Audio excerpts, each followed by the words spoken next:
Fun and Mommas podcast where we talk about co-parenting. The good, the bad. The funny and the sad. I'm Maria. I'm stepmom. And I'm Sam, I'm the mom. And we are live from my crazy living room with a sleeping newborn and a sick toddler. So, and Jaden is upstairs in her room. She's 12 and she's too cool for us. Preteens are kicking in for sure. Yeah. So you're gonna hear lots of this in the background. Yeah. But so it's normal. We wanted to share. Well, I guess I wanted to share the birth story for Marceliano. So let's see. It'll be 4 weeks today since it all went down. That was 4 weeks ago. Isn't that crazy? A month? Yeah. And then Bo's gonna be 2 this week. Wow. Yeah, crazy. So let's see. Okay, it was Monday the 22nd, and you guys saw I had to. You went up and down those stairs. I had to take gym clothes to Jaden, and I had no bra on, and it was a very embarrassing moment on the stories. Okay, and I think you the were wearing that no bra style with class, girl. Yes, you're like. It was very awkward. I had to go up to the because I thought because school hadn't started yet, and she texted me was like, I forgot my gym clothes. I was like, okay, I'm gonna bring them. Can you come back out and meet me by the car? And she's like, no, because there's a gate. I can't go outside the gate. And I was like, well, fuck. Because I had no bra on. I was just in my pajamas looking a real hot mess. Okay. So then I walk up with all these middle schoolers. I didn't think she was that bad, but. And there's like a, security person at the gate. And she's like, can I help you? And I'm like, I'm bringing gym clothes for Jaden Hernandez. And she's like, I'm like, she's right there. Because Jaden's like hovering behind the gate all scared. I'm like, come on, it's okay. Yeah. I'm giving you your gym clothes. And the lady's like, yeah, it's fine, And so then she gets gym clothes. And then I'm like, all right, bye, baby. And then I was like, oh, I shouldn't have called her baby. There's all these kids here. Like, oh, my God. And then I, walk back to the car. And I'm just like, that was the most embarrassing thing for me and her ever, probably. I still call her baby. And I'm like, hi, my love. But now that I look back, she does kind of give, Yeah, I just feel bad that I did it in front of, all of the middle school. And they were all, it was a scene. People were looking. Because, this weird... very pregnant woman with no bra on and pink hair in pajamas is coming up to the gate that we go into every day. What's going on? I feel like she looked fine though. Because I had my mom back when I was that age in a fucking muumuu and her hair literally was not even true. brushed. The muumuu would have been even muumuu. better. I guess I'll wear a muumuu. She would purposely dance like this. Oh my God. Yeah. So I do that. And then I come home, and it was 8, so I go to lay down, and all of a sudden, boom, contractions hit. And I was at 40 weeks in 3 days. So contractions hit really hard. And I was like, well, there's been so many false alarms. I didn't want to, call Carlos home yet. Mm-hmm. And then at 8:11, I was like, these are not stopping. They were, back to back to back, really hard. And I was like, so I called Carlos, and he's like, hey. And I'm like, you need to come home. He's like, yeah. I'm like, yeah. He's like, okay. So he just left, he came back, and he got here around 8:30. And I was like, yeah, it's definitely labor, but we have time, obviously, so let's just chill. And so I just got on the birthing ball and watched Queer Eye. There were new episodes of Queer Eye out, my favorite show. And I'm bouncing on the ball, and at 10:30, because he was timing them, but they weren't consistent, Mm-hmm. So at 10:30, I get up to go up the stairs to the bathroom, and as I'm walking up the stairs, my water breaks. But it was thankfully I had a pad on. I was gonna say, did you wear your remember those diapers? Yeah, no diapers this time around. But yeah. I wanted to ask you. Always depends. Depends. There's it depends. Yeah. Yeah, the adult diapers, right? Yes, and it depends. Ones those are durable. And they got lace on them, little lace print. Those were the shit with Bo. But I didn't wear them this time around. But yeah, I was walking upstairs, my water broke, and I was like, oh, babe, my water's breaking. He's like, oh, are you wearing a pad or something? I was like, yes. And he's like, okay, yeah, you're sure? I'm like, I am sure. There's a lot still going. He's like, okay. Mm-hmm. So we get the hospital bag ready, and we go to the hospital.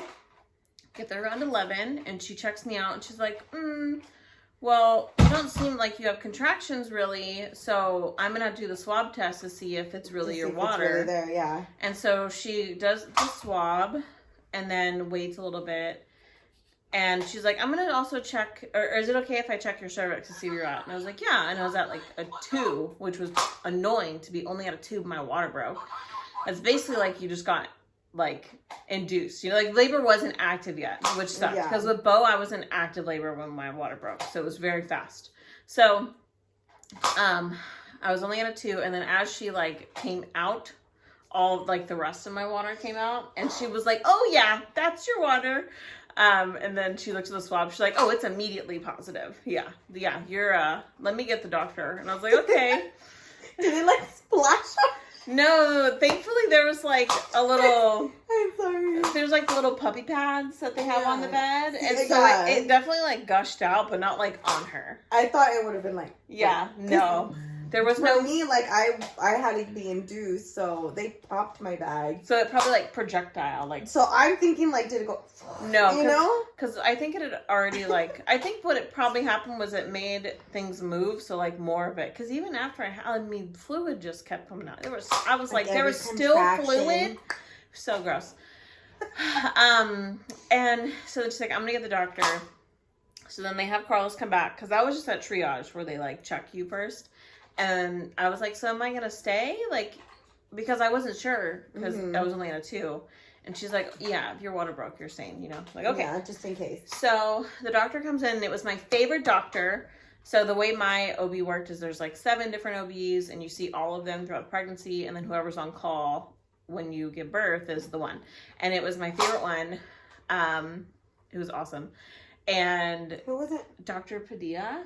When I met her during an appointment, she was like, my daughters would die over your hair. She's like, we literally put pink chalk hair stuff in their hair every day. She's like, they would die. I was like, oh, thank you. So she like remembered me because of my pink hair. Yeah.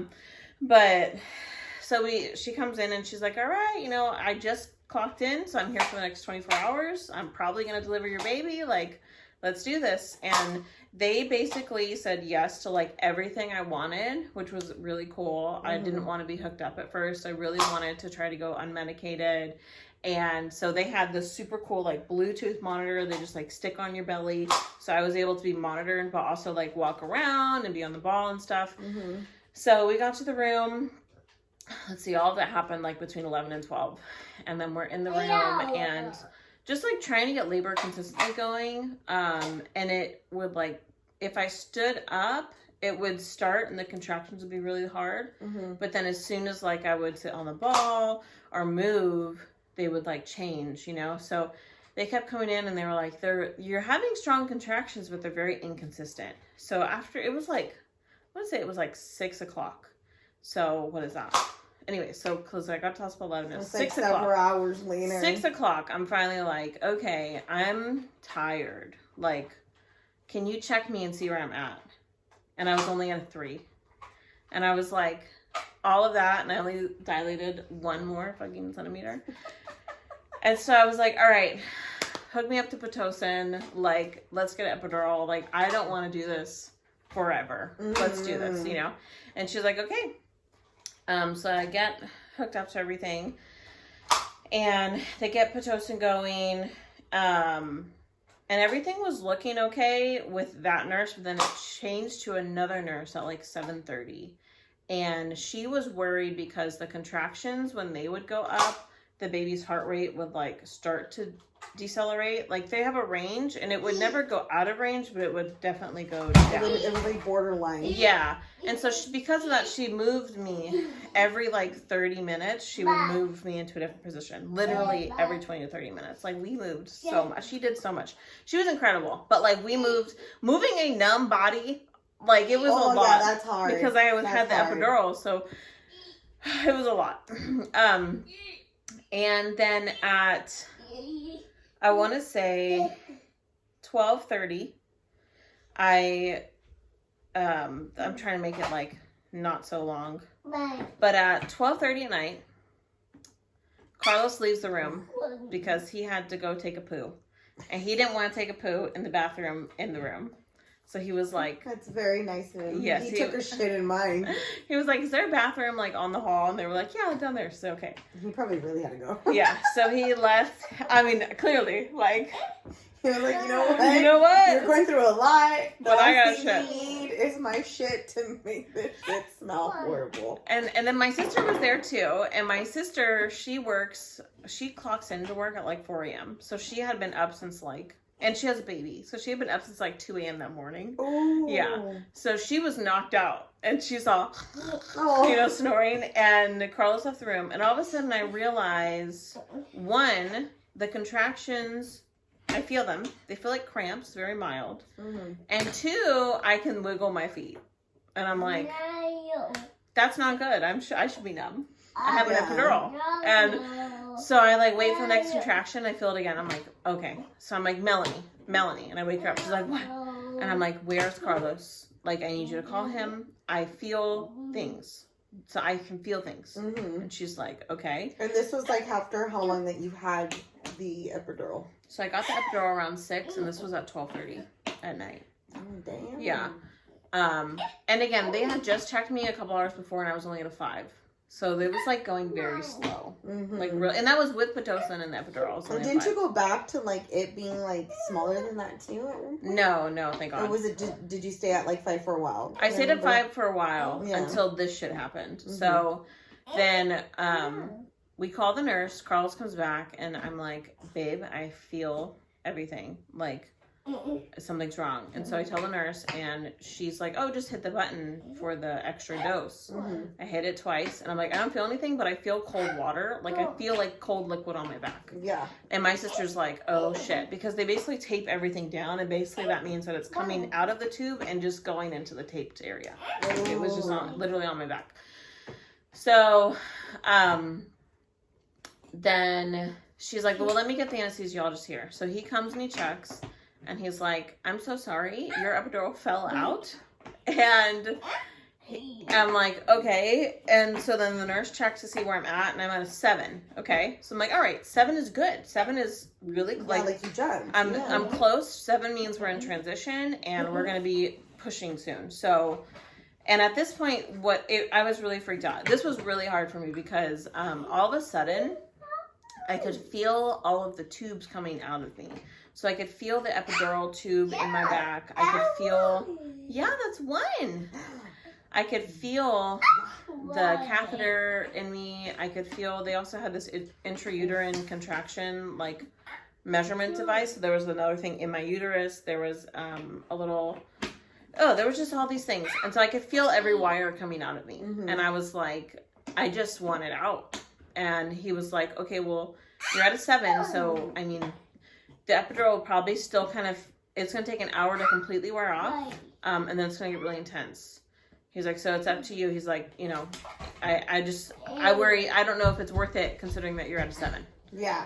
And I was like, okay, well, let's just take it out. Like, I want it out of me. I don't want to feel this anymore. Yeah. Like the tube. Ugh, that was the worst part. And I remember looking at Carlos, and I was like, I just wanted him. And he was like, yeah, like, let's do it. You practiced for this. You meditated for this. Like, this is what you prepared for. So, okay. So, he takes it out, and then they stopped the Pitocin, and we just, like, worked. Like, that was hard fucking work for 2 hours. And I definitely felt the epidural completely wear off, and it got really intense. I feel like I was doing good, though. Like, I feel like I was really focused on my breathing. I had my sister playing this, like, meditation podcast, like, that was just pregnancy affirmations, like, over and over and over again. Mm-hmm. And they had all the lights off in the room, like, but the hard part was the nurses, they were moving me so much because the baby was not coming down. And at this point, they hadn't told me that, they kept saying, yeah, you're making progress, like, when they would check, but they weren't being specific. And what was happening was only half of my cervix was dilating. Hi. Yeah. So they said for some reason, like, half of it would just not go. They're like, I can stretch that half and make it go, like, I can get the measurement when I stretch it, but it's not, like, actually, like, it goes back. And it was like going. Yeah, only half of it though. Or it was like almost staying in place, and this was like instead of it being together. Yeah, like half of it was kept, only like. So one half was dilating normally, and the other half just had this. I was like, "Is it like a lip?" And she's like, "No, it's." She's like, "I don't know how to explain it. Just half of it is not dilating." And she's like, "Because of that, everything's staying very high, so the baby's not coming all the way down." Yeah. So they had me on all fours for a long time. How was that? It was great. I preferred it actually. I heard. Well, I'm not only heard, but there was this one. Video I kept watching before I even had Jaden. It was the business of birth or something like that.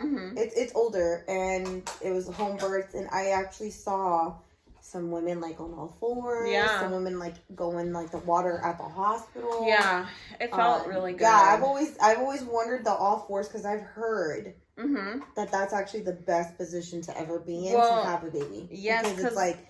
It falls and naturally. Gravity is helping, yeah. And so I preferred that. They moved the bed to be very upright so that I could have my hands and head up here holding on to the top of the bed. Which I tripped out over that they move now.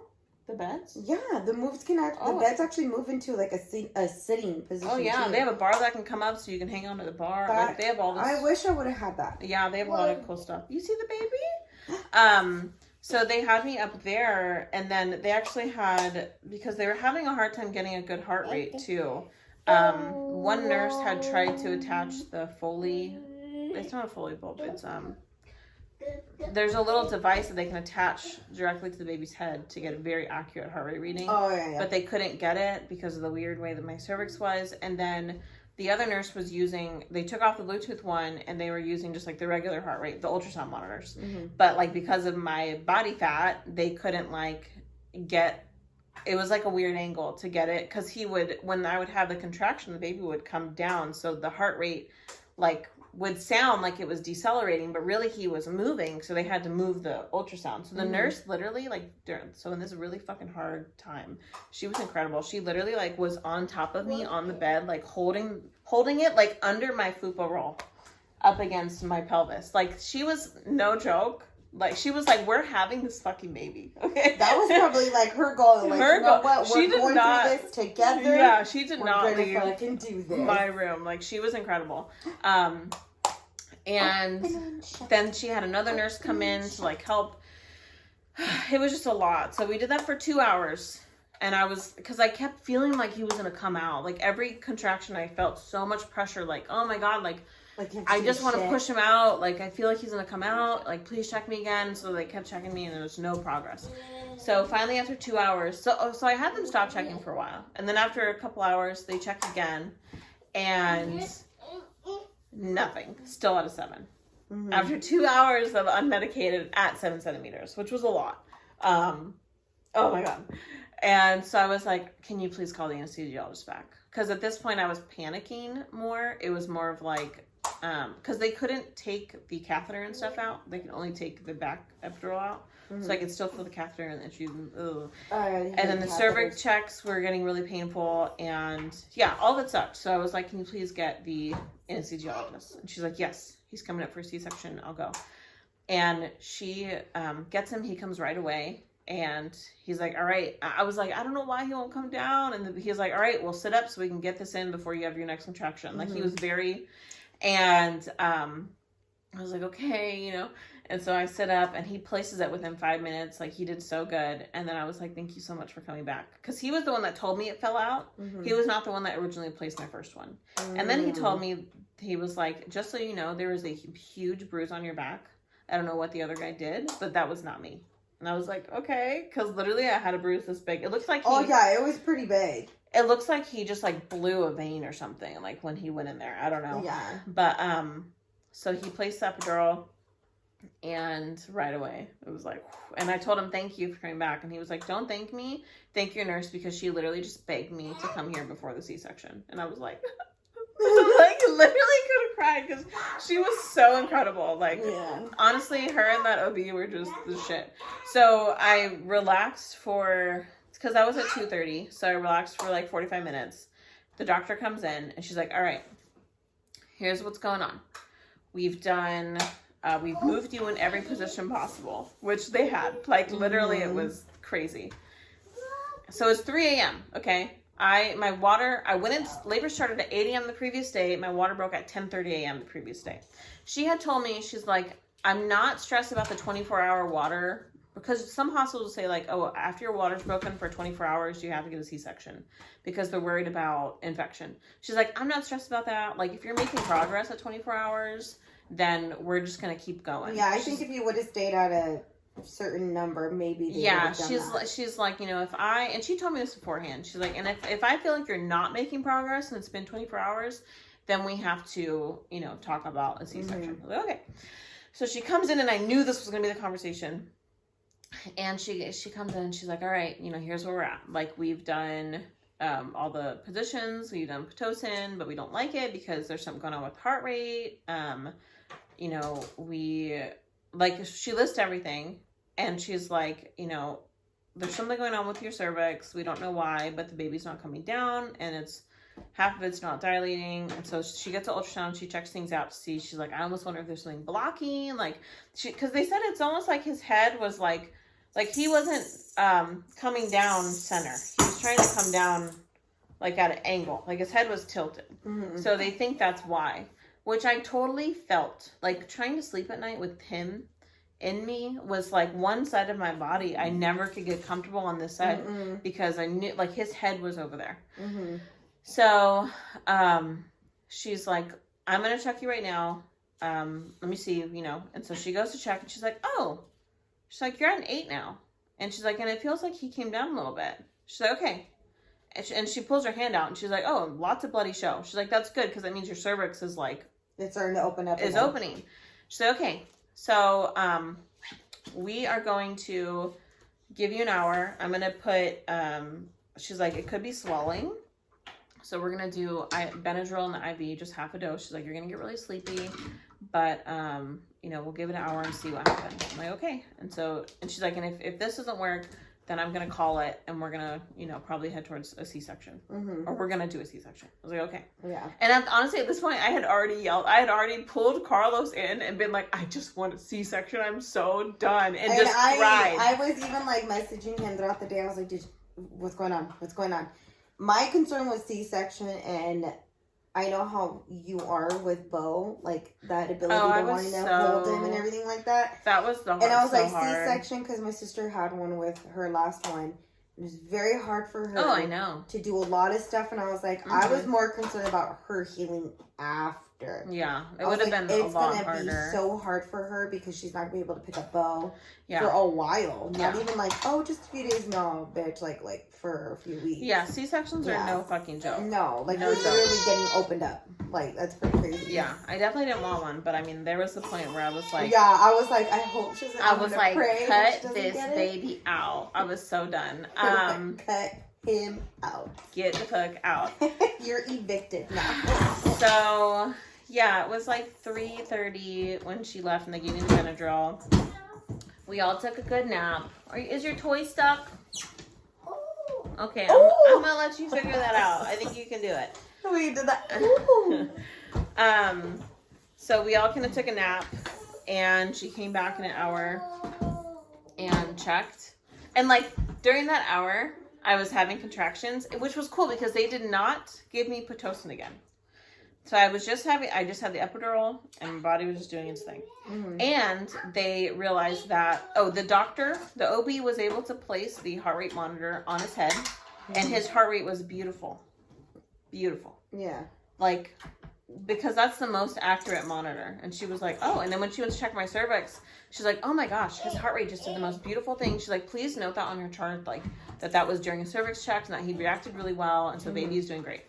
And she's like, yeah, your baby's fine. Your baby's happy. And I was like, okay. That was what was stressing me out, you know? What is it? So, they realized too that his heart rate was happiest when I was just laying straight on my back.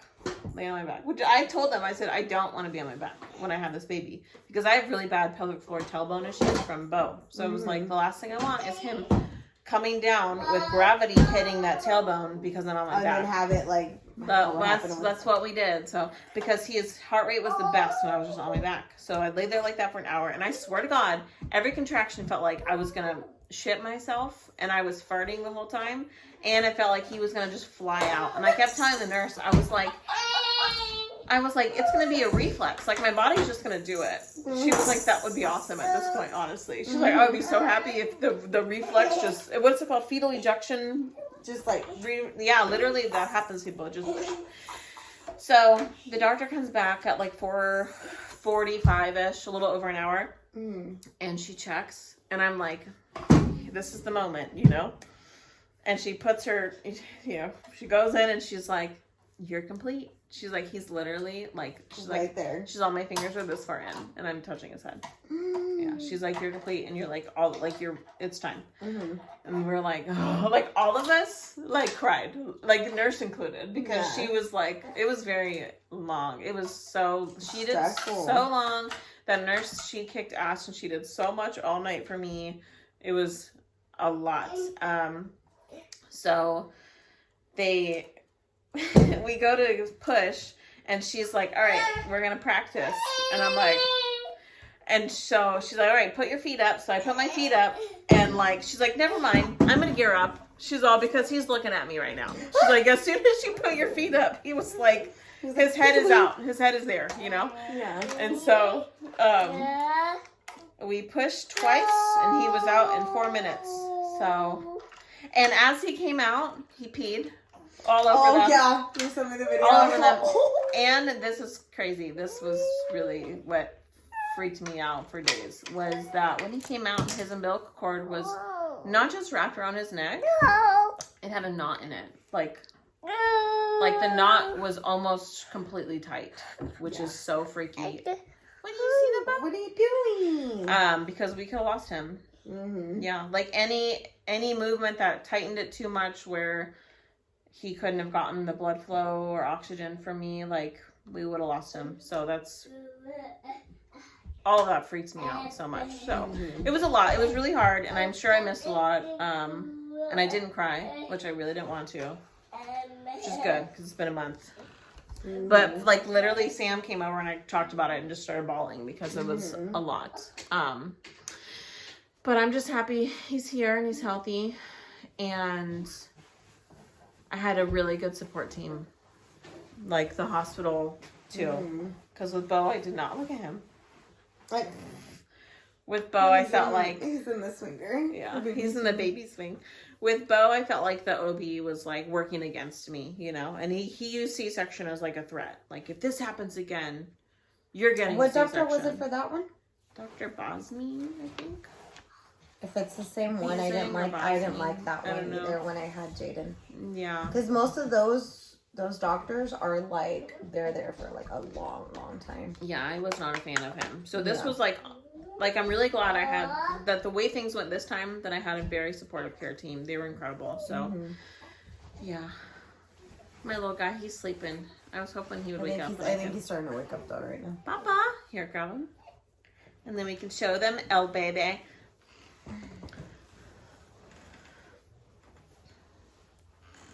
There he is. This is Marceliano. Oh, your diaper's full. Did you have a good nap? Smells good. You had a good nap? Oh, yeah. He's doing really good. Oh, yeah. He's the baby. Baby. Oh, now you're awake. You're fully awake now. Yeah, you can feed him if you want. This is the bottle I want. Hi. Hi. Look at the dimples. I know. He has really good dimples. Really good. And a really good butt chin. Oh, I love the way Look at his smile.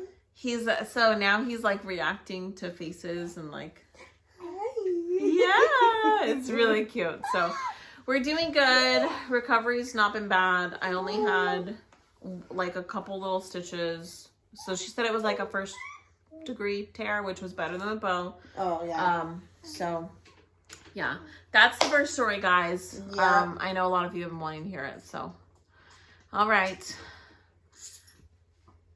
I'm not even eating it. Oh, yeah. Bye. Peace out.